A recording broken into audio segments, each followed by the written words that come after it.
Kristen Cinar. Today I'm going to discuss various ways you can advance beyond the very basics of PowerPoint presentation creation to level up your skills and design a fun learning game for your students. I'm going to illustrate some of these techniques by creating a classic whodunit clue game, since it requires exploring and gathering evidence as students do when performing research.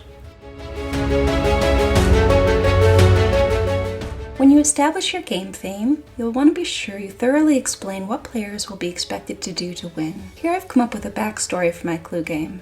Instead of a murder, a different kind of sinister crime has been committed, that which academic librarians try so hard to prevent, and that's plagiarism. To play, students will have to visit the various rooms on their map, which become available one by one as tasks are completed. As they progress, they will be able to move back and forth if they need reminders. In addition to the map, players will also investigate each clue by linking out of the presentation to the library's webpage, and they'll record their findings in their case notes using a plug-in quiz template. In addition, I'll provide many hint videos as needed. Feel free to create a tutorial for your game rules if you think it will be helpful. Backwards plan at the beginning to determine what skills you wish students to utilize as they work their way through your game. I will ask my players to find a primary source, access a number of databases, locate an ebook, recognize the traits of an academic journal article, and use proper citation to cite their sources. I've imagined a few ways in which these can be achieved through themed tasks in different rooms of the mansion. 4 plates of courses are found in the dining room. Players will be instructed to put these meals in MLA format order based on the sort of information they provide. In the kitchen, they will select the traits or ingredients found in most academic journals which separate them from popular magazines. Notice the letters and circles with each choice. These letters will be required to identify the correct suspect, but more on that later. To build your game world, you'll want to find free images online. Many of those I've used here were found for free on the site pixabay.com. You can also find additional free options on Google by doing an image search, selecting tools beneath the search box, and then Creative Commons licenses from the usage rights drop-down box. I knew that I wanted my mansion to have a similar feel to the game I played as a child, so I searched Pixabay for images or rooms that I thought fit the bill and were stylistically consistent with one another. Players can only access each space using the map, which involved hyperlinking the name of the room on the map with the appropriate slide. When inserting props such as the investigation folders, phone, and other clickable items, I chose PNG files that had transparent backgrounds so they looked tailor-made for my environment.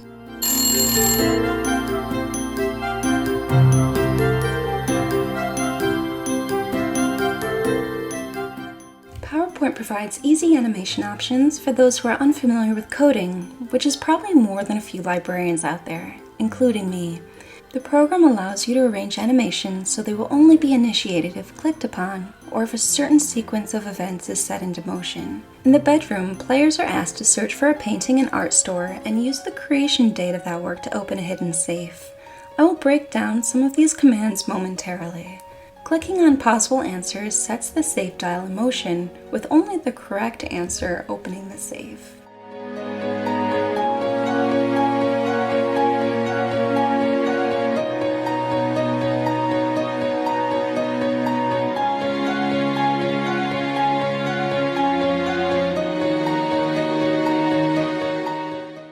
Opening it reveals a key for the next room. To create this animation, I used the Custom Animation option and drew a line to the left, which would slide the painting and reveal a hidden safe. For the dial, I found a free option and pasted it in my slide. I chose the Crop to Shape feature and used a circle to select the inner dial, which I copied and pasted. This allowed me to keep both layers of the circle. To turn it, I selected the Spin animation 3 times. You can adjust the effect by selecting the direction and rotation. Note that you can customize the amount of rotation once the animation is selected if you want it to land precisely on the numbers players selected in their answer. I set this animation to initiate upon click and linked each result to the corresponding answer option. This is done under triggers in the animation pane. To do this, I found suitable icons and used the fade in and fade out. One feature I like is the sound option when an animation is initiated, which you heard. I tried 2 different metal sounds that I thought went with a successful and unsuccessful device lock attempt. You can also upload external sound effects if you find one you like elsewhere, as long as it's free for use. When the safe is cracked, I use the fade option again to show an image of an open safe with a key inside.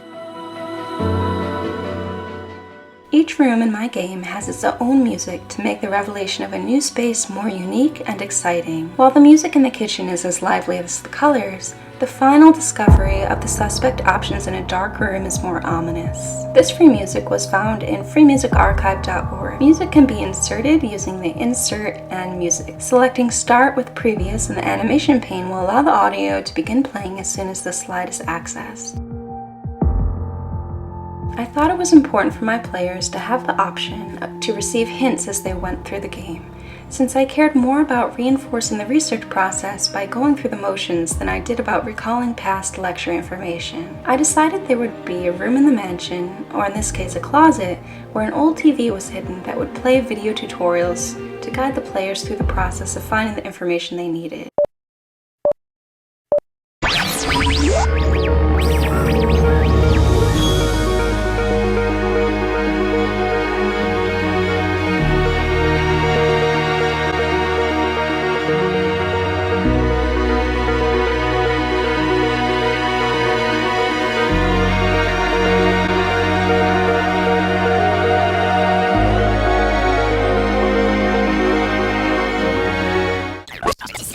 Videos would not play if players just went to the closet at random. I created the tutorials using PowerPoint with screenshots that explain different processes.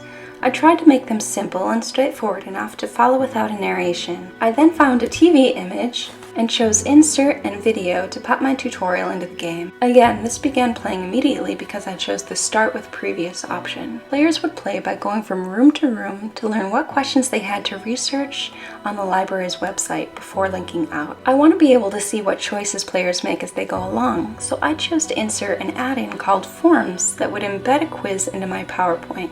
Players would need to sign in to begin recording answers, but it would remember their selections as they went along. These quizzes would be submitted at the end. As I mentioned before, each answer corresponded with 1 letter. To determine the suspect, players would determine which name these letters could be unscrambled to spell. Following this step, players will look at the works cited page in question to determine which of the sources they found that has not been included to give credit to its creator. Once you've completed your project, click Setup Slideshow and choose Browse at a Kiosk Full Screen and save it as a PPSX file. This will ensure your game opens in full screen for optimal viewing.